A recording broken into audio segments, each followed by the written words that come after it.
സെറോദയുടെ ഒരു NRI account എങ്ങനെ open ചെയ്യാൻ സാധിക്കുമെന്നാണ് നമ്മൾ ഇന്നത്തെ വീഡിയോയിൽ കാണാൻ പോകുന്നത്. കുറച്ച് നാളുകൾക്ക് മുമ്പ് വരെ NRI അക്കൗണ്ട് ഓപ്പണിംഗ് എന്ന് പറഞ്ഞ ഒരു കോംപ്ലക്സ് പ്രൊസീജിയർ ആയിരുന്നു. ഇപ്പൊ അതിന്റെ പ്രൊസീജിയർ സിംപ്ലിഫൈ ചെയ്തിട്ടുണ്ട്. അപ്പൊ നമുക്ക് നേരിട്ട് പ്രൊസീജിയറിലേക്ക് പോകാം. അപ്പം സെറോദയുടെ ഒരു NRI അക്കൗണ്ട് ഓപ്പൺ ആക്കാൻ ലിങ്ക് നമ്മുടെ വീഡിയോ ഡിസ്ക്രിപ്ഷനിൽ ഞാൻ ആഡ് ചെയ്തിട്ടുണ്ട്. ആ ലിങ്ക് യൂസ് ചെയ്തുകൊണ്ട് നിങ്ങൾ അക്കൗണ്ട് ഓപ്പൺ ആക്കാൻ ശ്രദ്ധിക്കുക. അപ്പൊ നമ്മുടെ വീഡിയോ ഡിസ്ക്രിപ്ഷനുള്ള ലിങ്കിൽ നിങ്ങൾ ക്ലിക്ക് ചെയ്യുമ്പോഴത്തേനും സെറോദയുടെ ഒഫീഷ്യൽ പേജ് ഓപ്പൺ ആയി വരുന്നതായിരിക്കും. അവിടെ സൈനിങ് അപ്പ് എന്നുള്ള ഓപ്ഷൻ സെലക്ട് ചെയ്യുക. അതിനുശേഷം നിങ്ങളുടെ ഇമെയിൽ ID എൻ്റർ ചെയ്ത് കൊടുക്കുക. അപ്പോൾ നിങ്ങളുടെ ഇമെയിൽ ഐഡിയിലേക്ക് ഒരു OTP വരുന്നതായിരിക്കും. ആ OTP എൻ്റർ ചെയ്ത് കൊടുക്കുക. അത് കഴിഞ്ഞ് കാണുന്ന പേജിൽ NRO അക്കൗണ്ട് എന്നും NRE അക്കൗണ്ട് നമുക്ക് കാണാൻ സാധിക്കും. NRO അക്കൗണ്ട് എന്ന് പറഞ്ഞാൽ non resident ordinary account, NRE account എന്ന് പറഞ്ഞാൽ non resident external account. NRO account കൂടുതലും യൂസ് ചെയ്യുന്ന ഫോറിൻ കൺട്രിയിലും ഇന്ത്യയിൽ നിന്നും ഇൻകം ലഭിക്കുന്നവരാണ് NRO അക്കൗണ്ട് മെയിൻറ്റെയിൻ ചെയ്യുന്നത്. NRE അക്കൗണ്ട് മെയിൻറ്റെയിൻ ചെയ്യുന്നവരെന്ന് പറഞ്ഞാൽ ഫോറിൻ കൺട്രിയിൽ നിന്ന് മാത്രം ഇൻകം ലഭിക്കുന്നവരാണ് NRE അക്കൗണ്ട് മെയിൻറ്റെയിൻ ചെയ്യുന്നത്. ഇപ്പൊ NRO അക്കൗണ്ടിൽ വരുന്ന ഇൻട്രസ്റ്റ് ഏൺഡ് എന്ന് പറഞ്ഞാൽ ടാക്സബിൾ ആണ്.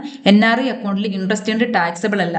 NRO അക്കൗണ്ടിൽ ഒരു ഫിനാൻഷ്യൽ ഇയറിൽ നമുക്ക് ഇന്ത്യയിലേക്ക് ഫണ്ട് ട്രാൻസ്ഫർ ചെയ്യുന്നതിന് ഒരു ലിമിറ്റ് ഉണ്ട്. ഏതാണ്ട് ഒരു $1 മില്യൺ ആണ് ആ ലിമിറ്റ് വരുന്നത്. പക്ഷേ NRE അക്കൗണ്ട് യൂസ് ചെയ്തുകൊണ്ട് നമുക്ക് ഇന്ത്യയിലേക്ക് ഒരു ഫിനാൻഷ്യൽ ഇയർ എത്ര രൂപ വേണമെങ്കിലും ട്രാൻസ്ഫർ ചെയ്യാം. അൺലിമിറ്റഡ് ആണ്. അതുപോലെ രണ്ട് അക്കൗണ്ടുകളാണ് PAS account, non PAS account. NRE account use ചെയ്യുന്നവരാണ് PAS അക്കൗണ്ട് മെയിൻറ്റെയിൻ ചെയ്യുന്നത്. NRO അക്കൗണ്ട് യൂസ് ചെയ്യുന്നവരാണ് നോൺ PAS അക്കൗണ്ട് മെയിൻറ്റെയിൻ ചെയ്യുന്നത്. അതുപോലെ നമ്മൾ PAS അക്കൗണ്ട് ഓപ്പൺ ചെയ്യണമെങ്കിൽ നമുക്കൊരു PAS ലെറ്റർ വേണം. RBIയിൽ നമുക്കൊരു PAS ലെറ്റർ വേണം. അതുപോലെ തന്നെ സ്പെസിഫിക് ബാങ്കുകളിൽ നിന്ന് മാത്രമേ നമുക്ക് അക്കൗണ്ട് ഓപ്പൺ ചെയ്യാൻ സാധിക്കുകയുള്ളൂ. അത് ഏതൊക്കെ ബാങ്കാണ്? HDFC bank, IndusInd, IDFC, Axis, ICICI ബാങ്കുകളിൽ നിന്ന് മാത്രമാണ് നമുക്ക് അക്കൗണ്ട് ഓപ്പൺ ചെയ്യാൻ സാധിക്കുന്നത്. പക്ഷെ നമ്മൾ നോൺ PAS അക്കൗണ്ട് ഓപ്പൺ ചെയ്യുന്നെങ്കിൽ നമുക്ക് മോർ ഫ്ലെക്സിബിൾ ആണ്. നമുക്ക് ഏത് ബാങ്ക് അക്കൗണ്ട് വേണമെങ്കിലും ഓപ്പൺ ചെയ്യാൻ സാധിക്കുന്നതാണ്. അതുപോലെ നമുക്ക് PAS അക്കൗണ്ടിൽ ലോങ് ടൈം ഇൻവെസ്റ്റ്മെന്റ് മാത്രമാണ് പോസിബിൾ ആയിട്ടുള്ളത്. അതായത് നമുക്ക് മ്യൂച്വൽ ഫണ്ടിലോ ETF-ലോ സ്റ്റോക്കിലോ ഒക്കെ ലോങ് ടൈം ഇൻവെസ്റ്റ്മെന്റ് മാത്രമാണ് പോസിബിൾ. നേരെ മറിച്ച് നമുക്ക് നോൺ PAS അക്കൗണ്ട് നമ്മൾ മെയിൻറ്റെയിൻ ചെയ്യുന്നെങ്കിൽ നമുക്ക് BTSTയിലും ഇൻട്രാഡേയിലും F&Aയിലും ഒക്കെ ട്രേഡ് ചെയ്യാൻ സാധിക്കും ഈ ലോങ് ടൈം ഇൻവെസ്റ്റ്മെന്റിന് പുറമെ. അതുപോലെ PASനെ കമ്പയർ ചെയ്ത് നോക്കുമ്പോഴത്തേക്കും നോൺ PASന് കോസ്റ്റ് കമ്പാരിറ്റീവ്ലി കുറവാണ്. ഇവിടെ നമ്മുടെ ഫോൺ നമ്പർ എൻ്റർ ചെയ്ത് കൊടുക്കുക. അപ്പോൾ നമ്മുടെ ഫോൺ നമ്പറിലോട്ട് ഒരു OTP വരും, ഒരു വാട്സപ്പ് OTP വരും. ആ വാട്സപ്പ് OTP എൻ്റർ ചെയ്ത് കൊടുക്കുക. അതിനുശേഷം നമ്മുടെ പാൻ കാർഡ് ഡീറ്റെയിൽസ് എൻ്റർ ചെയ്ത് കൊടുക്കാനുള്ള സ്റ്റേജ് ആണ്. നമ്മുടെ പാൻ കാർഡിലെ നമ്മുടെ ഫുൾ നെയിം എൻ്റർ ചെയ്ത് കൊടുക്കുക. അതുപോലെ പാൻ കാർഡ് നമ്പർ എൻ്റർ ചെയ്ത് കൊടുക്കുക. അതുപോലെ പാൻ കാർഡിലെ ഡേറ്റ് ഓഫ് ബർത്ത് എൻ്റർ ചെയ്ത് കൊടുക്കുക. അടുത്ത പേജ് എന്ന് പറഞ്ഞു കഴിഞ്ഞാൽ നമുക്ക് പേയ്മെന്റ് ആണ്. നമുക്കൊരു അക്കൗണ്ട് ഓപ്പണിംഗ് ഫീസ് ആയിട്ട് 500 രൂപ വരുന്നുണ്ട്. 500 രൂപ പേ ചെയ്യുന്ന സ്റ്റേജ് ആണ് വരുന്നത്. നമുക്ക് ഈ എമൗണ്ട് റീഫണ്ടബിൾ അല്ല. അടുത്ത സ്റ്റേജ് എന്ന് പറഞ്ഞാൽ നമ്മുടെ പേഴ്സണൽ ഡീറ്റെയിൽസ് എൻ്റർ ചെയ്ത് കൊടുക്കാനുള്ള സ്റ്റേജ് ആണ്. നമ്മുടെ ഫാദറിന്റെ നെയിം, മദർ നെയിം, നമ്മുടെ മാരേജ് സ്റ്റാറ്റസ്, നമ്മൾ മാരീഡ് ആണോ അതോ സിംഗിൾ ആണോ എന്ന് എൻ്റർ ചെയ്ത് കൊടുക്കുക. അതുപോലെ ജെൻഡർ എൻ്റർ ചെയ്ത് കൊടുക്കുക.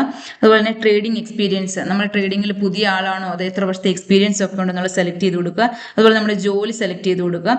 അതുപോലെ preference for running account settlement, നമ്മുടെ റണ്ണിങ് അക്കൗണ്ട് സെറ്റിൽമെന്റ് മന്ത്ലി വേണോ ക്വാർട്ടർലി വേണോ എന്ന് സെലക്ട് ചെയ്യുക. അറിവ് പൊളിറ്റിക്കലി എക്സ്പോസ്ഡ് പേഴ്സൺ, നിങ്ങൾ പിന്നെ രാഷ്ട്രീയമായിട്ട് ബന്ധമുള്ള ഒരാളാണ് യെസ് കൊടുക്കുക അല്ലെങ്കിൽ നോ കൊടുക്കുക.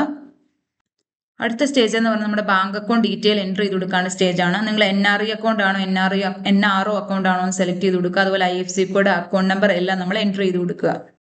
അടുത്ത സ്റ്റേജ് എന്ന് പറയുന്നത് നമ്മുടെ അഡ്രസ്സ് ചൂസ് ചെയ്യാനുള്ള സ്റ്റേജ് ആണ്. നമ്മുടെ റെസിഡൻഷ്യൽ അഡ്രസ് ആണ് സെലക്ട് ചെയ്യേണ്ടത്. നമ്മുടെ റെസിഡൻഷ്യൽ അഡ്രസ്സ് KYC റെക്കോർഡുമായിട്ട് കണക്റ്റഡ് ആണെങ്കിൽ നമുക്ക് സെലക്ട് ചെയ്തിട്ട് കണ്ടിന്യൂ ചെയ്യാവുന്നതാണ്. അല്ലെങ്കിൽ അല്ലാതെ നേരെ മറിച്ച് നമ്മുടെ റെസിഡൻഷ്യൽ അഡ്രസ്സ് KYC റെക്കോർഡുമായിട്ട് കണക്റ്റഡ് അല്ലെങ്കിൽ നമ്മൾ അഡ്രസ്സ് നോട്ടറൈസ് ചെയ്യേണ്ട ആവശ്യമുണ്ട്. ഇപ്പൊ USA, UK, Singapore, UAE, Saudi Arabia, all European കൺട്രീസിലാണെങ്കിൽ നമുക്ക് സെറോദയുമായിട്ട് കണക്റ്റഡ് ആയിട്ടുള്ള റുപ്പി ഫ്ലോ എന്ന ആപ്പ് യൂസ് ചെയ്തുകൊണ്ട് ഓൺലൈനായിട്ട് നമുക്ക് നോട്ടറൈസ് ചെയ്യാൻ സാധിക്കുന്നതാണ്.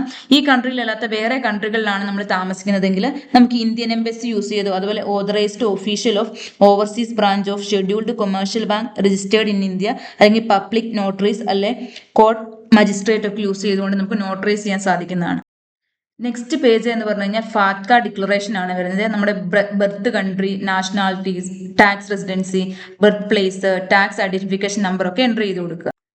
നെക്സ്റ്റ് സ്റ്റേജ് എന്ന് പറഞ്ഞാൽ വെബ് ക്യാം വെരിഫിക്കേഷൻ ആണ്. നമ്മുടെ ഒരു സെൽഫി എടുത്ത് അപ്ലോഡ് ചെയ്യാനുള്ള ഒരു സ്റ്റേജ് ആണ്. ഈ സ്റ്റേജിൽ നമ്മുടെ ഡോക്യുമെന്റ് എല്ലാം അപ്ലോഡ് ചെയ്യാൻ സ്റ്റേജ് ആണ്. സിഗ്നേച്ചർ, അതുപോലെ ഇൻകം പ്രൂഫ്. നമുക്ക് സിഗ്നേച്ചർ നേരത്തെ ഒരു വൈറ്റ് പേപ്പറിൽ ഇട്ട് വെച്ചിട്ട് ഈ സമയത്ത് നമുക്ക് അപ്ലോഡ് ചെയ്യാം, അല്ലെങ്കിൽ ഈ കറണ്ട് ടൈമിലാണെങ്കിലും നമുക്ക് സിഗ്നേച്ചർ ചെയ്യാൻ സാധിക്കുന്നതാണ്. നമ്മൾ സബ്മിറ്റ് ചെയ്യേണ്ട ഡോക്യുമെന്റ്സ് എന്ന് പറഞ്ഞാൽ passport, current visa, PAN card, overseas address, bank account proof. For NRI PAS, ഇപ്പൊ NRI PAS അക്കൗണ്ടിനാണെങ്കിൽ RBI നിന്ന് PAS ലെറ്ററും വേണം, അതുപോലെ NRI saving and PAS bank account details വേണം. നേരെ മറിച്ച് നമ്മൾ NRO non PAS account maintain ചെയ്യുന്നെങ്കിൽ NRO സേവിംഗ് അക്കൗണ്ട് ഡീറ്റെയിൽസ് മാത്രം മതി.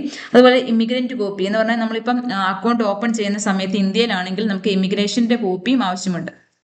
അടുത്ത സ്റ്റേജ് എന്ന് പറഞ്ഞാൽ നമുക്ക് നോമിനി ആഡ് ചെയ്യാനുള്ള സ്റ്റേജ് ആണ്. നമ്മൾ ആഡ് നോമിനി എന്നുള്ള ഓപ്ഷൻ സെലക്ട് ചെയ്യുക. അതിനുശേഷം നോമിനിയുടെ പേരും നോമിനിയുടെ മൊബൈൽ നമ്പറും നമ്മുടെ നോമിനിയുമായിട്ടുള്ള നമ്മുടെ റിലേഷൻഷിപ്പും അതുപോലെ നോമിനിയുടെ പാൻ കാർഡ് നമ്പറും ഒക്കെ എൻ്റർ ചെയ്ത് കൊടുക്കുക. നിങ്ങൾ അക്കൗണ്ട് ഓപ്പൺ ആക്കുന്ന സമയത്ത് ഇന്ത്യയിൽ ഉണ്ടെങ്കിൽ നിങ്ങളുടെ ഇമിഗ്രേഷൻ കോപ്പി ഡിജിലോക്കറിൽ അപ്ലോഡ് ചെയ്തിട്ട് സൈൻ ചെയ്യാൻ സാധിക്കുന്നതാണ്. അല്ലെങ്കിൽ ആ സമയം നിങ്ങൾ ഇന്ത്യയിൽ ഇല്ലെങ്കിൽ നമുക്കിവിടെ താഴെ ഒരു ആപ്ലിക്കേഷൻ ഫോം കാണാൻ സാധിക്കും. അത് ഡൗൺലോഡ് ചെയ്തതിന് ശേഷം അത് ഫില്ല് ചെയ്ത് അതുമായിട്ട് കണക്റ്റഡ് ആയിട്ടുള്ള ഡോക്യുമെന്റ്സ് എല്ലാം സെറോദയുടെ ഈ അഡ്രസ്സിലേക്ക് നിങ്ങൾക്ക് അയച്ചു കൊടുക്കാൻ സാധിക്കുന്നതായിരിക്കും. സെറോദ ഒരു 48 മണിക്കൂറിനുള്ളിൽ നിങ്ങളുടെ ഡീറ്റെയിൽസ് എല്ലാം അനലൈസ് ചെയ്തതിന് ശേഷം നിങ്ങളുടെ അക്കൗണ്ട് ആക്ടിവേറ്റ് ആവുന്നതായിരിക്കും. അപ്പം അക്കൗണ്ട് ഓപ്പൺ ആക്കാനുള്ള ലിങ്ക് നമ്മുടെ ഈ വീഡിയോ ഡിസ്ക്രിപ്ഷനിൽ ആഡ് ചെയ്തിട്ടുണ്ട്. ആ ലിങ്ക് യൂസ് ചെയ്തുകൊണ്ട് നിങ്ങൾ അക്കൗണ്ട് ഓപ്പൺ ആക്കാൻ ശ്രദ്ധിക്കുക.